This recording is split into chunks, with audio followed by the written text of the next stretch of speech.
نحمدہ و نصلی علی رسولہ الکریم اما بعد فاعوذ باللہ من الشیطان الرجیم بسم اللہ الرحمن الرحیم۔ عزیز طلباء و طالبات، السلام علیکم۔ میں ذیشان کمال کلاس نحو کے اردو کے لیکچر کے ساتھ حاضر ہوں۔ پیارے بچوں، آج ہم میر تقی میر کی پہلی غزل جو آپ کے نصاب میں شامل ہے اس کا مطالعہ کریں گے۔ تو بچوں، پہلے میں میر تقی میر کا تعارف پڑھتا ہوں، اس کے بعد میں آپ کو بتاؤں گا کہ آپ نے کسی بھی شعر کی تشریح سے پہلے میر تقی میر کا کوئی بھی شعر آ جائے آپ نے پہلے کیا لکھنا ہے وہ بتاؤں گا، اس کے بعد پھر ہم انشاءاللہ پہلے شعر کی تشریح کریں گے۔ میر محمد تقی نام اور میر تخلص تھا۔ والد کا نام میر علی متقی، آپ آگرے میں پیدا ہوئے۔ ابتدائی تعلیم سید امان اللہ سے حاصل کی، جو میر کے والد کے مرید اور منہ بولے بھائی تھے۔ بچوں، مرید کہتے ہیں دینی شاگرد کو۔ بچپن ہی میں والد اور امان اللہ کی وفات کے بعد میر کو تلاش معاش کے لیے آگرہ چھوڑ کر دلی آنا پڑا۔ یہاں ایک نواب کے ہاں ملازم ہوئے۔ وہ نواب نادر شاہ کے حملے میں مارا گیا تو میر آگرے لوٹ آئے، لیکن انہیں دوبارہ دلی جانا پڑا۔ کیوں جانا پڑا؟ اس کا ایک بھائی تھا میر تقی میر کا، جس کا نام محمد حسن تھا۔ وہ سوتیلا بھائی تھا میر تقی میر کا، اور بچپن سے ہی میر تقی میر کے لیے اس کے دل میں ایک بغض اور حسد کا مادہ تھا۔ میر تقی میر سے حسد کی وجہ سے وہ طرح طرح کے مظالم ڈھاتا تھا میر تقی میر پر، اور والد کی انتقال کے بعد اس کی عداوت کھل کر سامنے آئی اور اس نے میر تقی میر پر زندگی تنگ کر دی۔ اس کے علاوہ میر تقی میر کو کم سنی میں محمد حسن کے ماموں کی بیٹی سے محبت ہوئی، تو لیکن محمد حسن کو جلد اس محبت کا علم ہو گیا اور اس نے اس پر میر تقی میر کو مارا بھی، پیٹا اسے، اور اس دو شیزہ کی جلد شادی کر دی گئی۔ تو محبت میں ناکامی کا غم بھی میر تقی میر کے دل میں رہا۔ تو جب وہ واپس آگرے آئے تو یہاں اس کے لیے کچھ نہیں تھا میر تقی میر کے لیے۔ دلی میں خراب امن و امان کی وجہ سے انہوں نے مجبور ہو کر لکھنؤ کا رخ کیا، اور یہ سفر بھی بہت ڈرامائی ہے، لیکن وقت کی قلت کی وجہ سے ابھی میں یہاں اس کا تذکرہ نہیں کر سکتا۔ وہاں نواب آصف الدولہ کے دربار سے وابستہ ہو گئے اور باقی عمر اسی شہر میں بسر کی۔ لیکن یہ بتا دوں کہ نواب آصف الدولہ کے دربار سے زیادہ دیر منسلک نہیں رہے، چونکہ مزاج میں گرمی تھی اور طبیعت کچھ تند تھی، اس لیے زیادہ دیر تک وہ اس نواب کے ساتھ بھی منسلک نہ رہ سکے۔ میر کو خدائے سخن کہا گیا ہے، اور اردو ادب کے عظیم نام مولوی عبدالحق نے ان کو سرتاج شعرائے اردو کا لقب دیا ہے۔ سرتاج شعرائے اردو۔ انہوں نے مختلف اصناف شعر میں طبع آزمائی کی ہے، مگر ان کی پہچان غزل گوئی ہے۔ وہ بلا شبہ غزل کے بادشاہ ہیں۔ خلوص، درد و غم، ترنم اور سادگی کی بدولت ان کی غزلیں دل پر اثر کرتی ہیں۔ ان کی شاعرانہ عظمت کا اعتراف نہ صرف ان کے ہم عصر شعراء نے کیا ہے، بلکہ متاخرین یعنی بعد میں آنے والوں نے بھی انہیں سراہا ہے۔ بابا اردو ڈاکٹر مولوی عبدالحق نے ان کو سرتاج شعرائے اردو قرار دیا۔ امیر کی چند تصانیف میں خود نوشت یعنی ان کی آٹو بایوگرافی، ان کی آبیتی، ذکر میر، ایک تذکرہ، نکات الشعراء، ایک فارسی اور 6 اردو دواوین یعنی ان کے دیوان کی جمع ہوتے ہیں دواوین شامل ہیں۔ بچوں، میر تقی میر کے یوں تو بہت سے اشعار مجھے یاد ہیں، لیکن چند ایک آپ کو اشعار سنانا چاہتا ہوں یہاں. کیا خوبصورت شعر ہے. مجھ کو شاعر نہ کہو میر کے صاحب میں نے، مجھ کو شاعر نہ کہو میر کے صاحب میں نے، درد و غم کتنے کیے جمع تو دیوان کیا. اور شعر ہے کہ قاصد اس فریب سے خط ان کو دیجیو، قاصد اس فریب سے خط ان کو دیجیو، صاحب یہ کس کا خط ہے ذرا پڑھ تو دیجیو. تو میر تقی میر کی جو شعری عظمت ہے اس کی بنیاد پر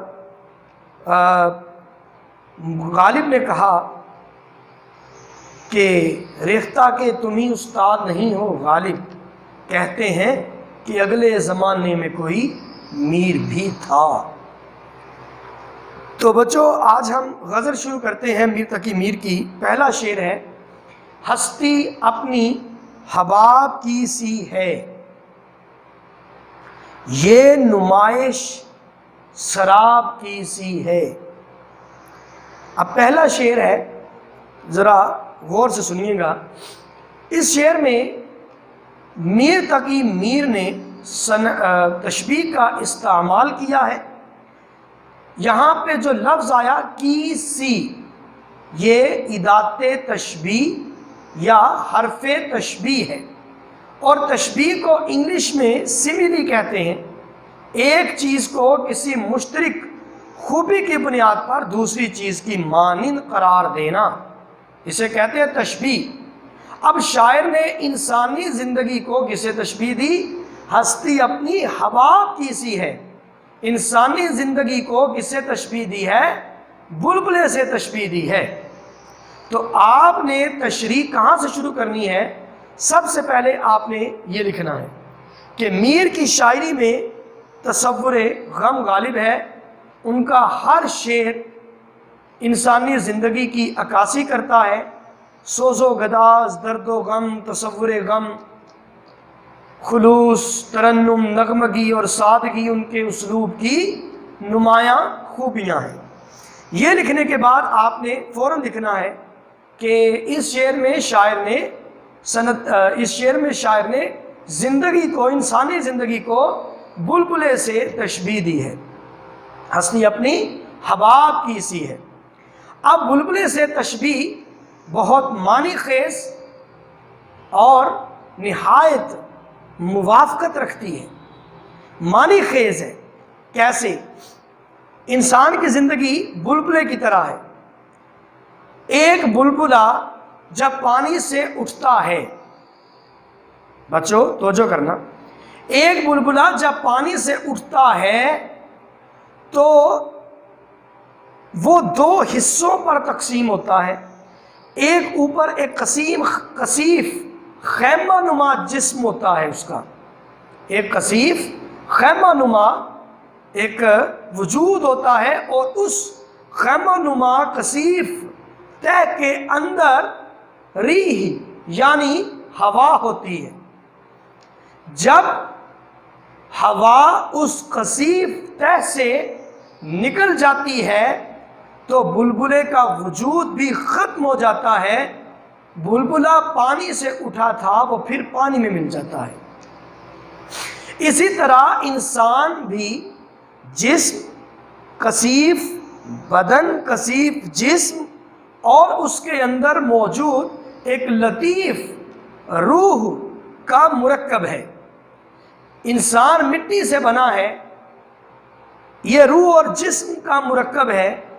جب اس کے جسم سے روح نکل جاتی ہے تو بدن بے جان ہو جاتا ہے اور پھر مٹی میں مل جاتا ہے. ٹھیک ہے بچوں؟ اور پھر بلبلے کی زندگی بہت مختصر ہوتی ہے.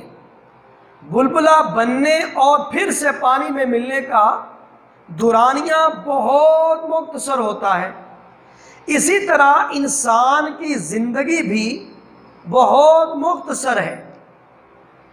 وہ پانی سے کچھ دیر کے لیے اٹھتا ہے اور پھر پانی میں مل جاتا ہے. ٹھیک ہے بچوں؟ تو یہ تشبیہ نہایت موافقت رکھتی ہے اور بہت معنی خیز ہے۔ اب اگر اس شعر کا موضوع دیکھیں تو موضوع کیا ملے گا آپ کو؟ اب مفہوم پہ غور کریں کہ ہماری زندگی بلبلے کی طرح ہے، یہ دکھاوا ایک دھوکہ ہے، یہ مفہوم ہے اس شعر کا۔ اب دیکھیں، انسان کی زندگی کے اختصار اور دنیا کی بے ثباتی کو موضوع بنایا، یہ ایک آفاقی پیغام ہے، ایک عالمگیر حقیقت سے انسان کو روشناس کروایا گیا ہے کہ انسان کی زندگی بہت مختصر ہے۔ انسان اس دنیا میں آتا ہے اور اس عالم رنگ و بو کی رنگینیوں اور عنائیوں میں کھو کر اپنا مقصد حیات اور اپنا نسب العین فراموش کر دیتا ہے۔ وہ اس دنیا کا ہو کے رہ جاتا ہے اور دنیا کی محبت اسے اندھا کر دیتی ہے۔ وہ بھول جاتا ہے کہ انسان بہت مختصر وقت کے لیے آیا ہے۔ جو شخص بھی اس دنیا میں آتا ہے اسے آخر عازم سفر غرب ضرور ہونا ہے، اسے اس عالم فنا کو چھوڑ کر ضرور جانا ہے۔ اس لیے اللہ تبارک و تعالیٰ نے قرآن مجید میں ارشاد فرمایا، کل نفس ذائقۃ الموت، کہ ہر ذی نفس کو موت کا ذائقہ چکھنا ضرور ہے۔ اب غور کریں، دنیا میں کتنے بڑے بڑے بادشاہ گزرے اور بلند و بانگ دعوے کرنے والے کہ ہمارے بعد دنیا کا نظام رک جائے گا، دنیا کا نظام درہم برہم ہو جائے گا، اور وہ اکبر بادشاہ نے کہا تھا کہ ہمارے بعد ہمالہ روئے گا، لیکن ان کے گزرنے کے بعد دنیا کا نظام بدلا، نہ ہمالہ رویا، کچھ بھی نہیں بگڑا، کچھ بھی نہیں بدلا۔ وہ دنیا میں آئے اور چلے گئے۔ یہاں بڑے بڑے فاتح گزرے جنہوں نے پوری دنیا فتح کرنے کی کوشش کی اور کسی حد تک اس کوشش میں کامیاب بھی ہوئے۔ دارا اور سکندر جیسے عظیم بادشاہوں کی، عظیم سپاہیوں کی مثال لے لیجئے، لیکن آج کیا ہے؟ نہ گورے سکندر نہ ہے قبر دارا، نہ گورے سکندر نہ ہے قبر دارا، مٹے نامیوں کے نشان کیسے کیسے۔ تو بڑے بڑے نامور لوگ بھی اس دنیا میں نہ رہے، یہاں حسین و جمیل لوگ بھی خاک میں مل جائیں گے، بادشاہ بھی خاک میں مل جائیں گے۔ دیکھیں، یہ قبریں دیکھ کر اندازہ ہوتا ہے کہ جو لوگ تہے خاک ہیں کبھی یہ بالائے خاک بھی ہوا کرتے تھے، اور جو بالائے خاک ہیں یہ بھی ایک روز تہے خاک چلے جائیں گے۔ تو پھر یہ غرور، یہ تکبر کیسا؟ اور دنیا کا سامان جمع کرنے کی کیا ضرورت؟ اب یہ انسان کو نصیحت ہے۔ شاعر نے انسانی زندگی کے اختصار کو بلبلے سے تشبیہ دیتے ہوئے کہا کہ جیسے پانی کی سطح سے ایک بلبلہ اٹھتا ہے لیکن وہ پلک جھپکنے میں ختم ہو جاتا ہے، اسی طرح انسان کی زندگی بھی مختصر ہے۔ وہ بہت کم مدت کے لیے، بہت شارٹ ڈیوریشن یعنی مختصر دورانیے کے لیے اس دنیا میں آیا ہے۔ اس کے آنے کا مقصد ہے اللہ کی عبادت کرنا، اللہ کو راضی کرنا، اس کی خوشی اور اس کی خوشنودی، اس کی منشا کو حاصل کرنا، اس کی محبت کا مستحق بننا۔ لیکن افسوس کہ لوگ اس دنیا کی رنگینیوں، اس جہان آب و گل کی رعنائیوں میں کھو کر بھول جاتے ہیں کہ انسان اس دنیا میں ایک امتحان دینے کے لیے آیا ہے۔ یہ دنیا ایک دارالامتحان ہے اور اس سے زیادہ اس کی کوئی حقیقت نہیں ہے۔ ہر شخص کو مرنا ہے۔ جیسے شاعر نے کہا موت سے کس کو رستگاری ہے، آج وہ کل ہماری باری ہے۔ تو دوسرا مصرع دیکھیں، شاعر کہتا ہے یہ نمائش شراب کی سی ہے۔ نمائش مطلب دھوکہ، یہ نمائش، یہ زندگی، یہ کیا ہے؟ یہ ایک نمائش ہے۔ جس طرح مختلف چیزوں کی نمائش لگی ہوتی ہے اور چیزوں کو سجایا گیا ہوتا ہے اور دیکھنے والے کے لیے اس میں ایک جاذبیت ہوتی ہے، ان چیزوں میں ایک کشش ہوتی ہے جو نمائش کے لیے رکھی جاتی ہیں، اور ان چیزوں کے حسن اور خوبصورتی کے سحر میں انسان کھو کر اس بازار میں اپنے آنے کا مقصد بھی بھول جاتا ہے۔ لیکن وہ نہیں جانتا کہ جو چیزیں سجا کر رکھی گئی ہیں حقیقت میں وہ اتنی خوبصورت نہیں ہے، حقیقت میں وہ اتنی پائیدار نہیں ہے، وہ تو نمائش کے لیے رکھی ہوئی چیزیں ہیں جن کو سجا کر رکھا گیا ہے، جن کو خوب چمکا کر وہاں رکھا گیا ہے۔ اسی طرح انسان کی جو زندگی ہے، یہ دنیا جو ہے، یہ دنیا یہ بھی ایک نمائش ہے۔ یہاں ہر طرف دکھاوے کی چیزیں پڑی ہیں، ظاہری طور پر اس میں بڑا حسن ہے، کشش ہے، جاذبیت ہے، اور انسان اس دنیا کی جاذبیت اور اس کے حسن، اس کے ظاہری حسن کے سحر میں کھو جاتا ہے۔ اس دنیا کی فسون سازی انسان کو اپنا گرویدہ بنا لیتی ہے، انسان کو اپنا غلام بنا لیتی ہے، لیکن اس کی مثال صرف ایک شراب کی سی ہے، ایک دھوکے کی سی۔ جس طرح صحرا میں دور سے جب ریت پر سورج کی کرنیں پڑتی ہیں تو دور سے دیکھنے پر معلوم ہوتا ہے کہ پانی ہے، اور صحرا نشین بھاگتے ہیں، صحرا نورد بھاگتے ہیں اسے پانی سمجھتے ہوئے، اور وہ جتنا بھاگتے ہیں وہ سراب اتنا ہی انسان سے دور ہوتا چلا جاتا ہے۔ اسی طرح یہ دنیا بھی ایک سراب ہے، دھوکہ ہے کہ انسان اس کے پیچھے بھاگتا ہے، اس کو حاصل کرنے کے لیے، اس کو خوبصورت بنانے کے لیے، کبھی زیبائش زندگی کے لیے دوڑتا ہے، کبھی آرائش زندگی کے لیے دوڑتا ہے، کبھی نمائش زندگی کے لیے دوڑتا ہے، لیکن یہ دنیا انسان سے وفا نہیں کرتی۔ موت کسی بھی وقت انسان کو اپنے آہنی شکنجے میں لے لیتی ہے۔ انسان دنیا کمانے میں لگا ہوتا ہے، لیکن وہ کب لقمہ اجل بن جائے وہ نہیں جانتا، وہ کب رزق خاک بن جائے اسے خبر تک نہیں ہوتی۔ وہ کتنا ہی بھاگ لے آخر اس کو تہے خاک جانا ہے، آخر اس کو اس دنیا کو خیر بات کہنا پڑتا ہے، اپنوں کو داغ مفارقت دینا پڑتا ہے۔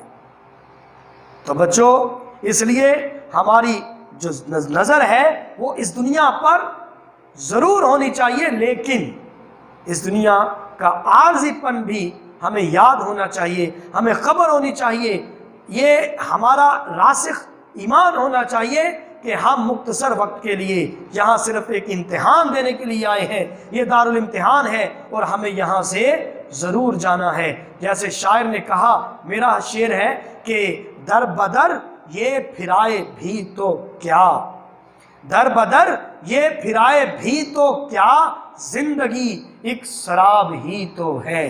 تو بچوں، یہ شعر اچھی طرح نوٹ کر لیں، جو میں نے پہلے آپ کو بتایا تعارف میر تقی میر کا، وہ تعارف پڑھنا اچھے طریقے سے، اس میں سے MCQs بن سکتے ہیں۔ دوسری بات، جو ہر شعر سے پہلے آپ نے میر تقی میر کے بارے میں لکھنا ہے وہ میں نے یہاں لکھ دیا ہے، اسے بھی نوٹ کر لیں، اور اس شعر کی جو میں نے تشریح بھی پڑھی ہے اسے بھی آپ رجسٹر پر نوٹ کر لیں، اور یہ جو اشعار لکھے ہیں، یہ حوالے لکھے ہیں، انہیں بھی خوبصورت کر کے لکھیں اور رجسٹر پر آپ نوٹس بنانا شروع کر دیں۔ میں وقتاً فوقتاً آپ سے تقاضا کیا کروں گا کہ مجھے نوٹس بھیجیں جو آپ نے بنائے ہیں، تو اس بنیاد پر جس کے اچھے نوٹس ہوں گے ان کو انعام دیا جائے گا، اور جو کام نہیں کریں گے ان کو ہلکا پھلکا جرمانہ بھی ہوگا۔ تو بچوں، یہ ذرا ایک بار نوٹ کر لیں سے، ٹھیک ہے؟ اسکرین شاٹ لے لیں، نوٹ کر لیں۔ تو بچوں، اگلے لیکچر کے ساتھ حاضر ہوں گا، جب تک کے لیے آپ سے اجازت چاہتا ہوں۔ اللہ حمی ناصر، خدا حافظ۔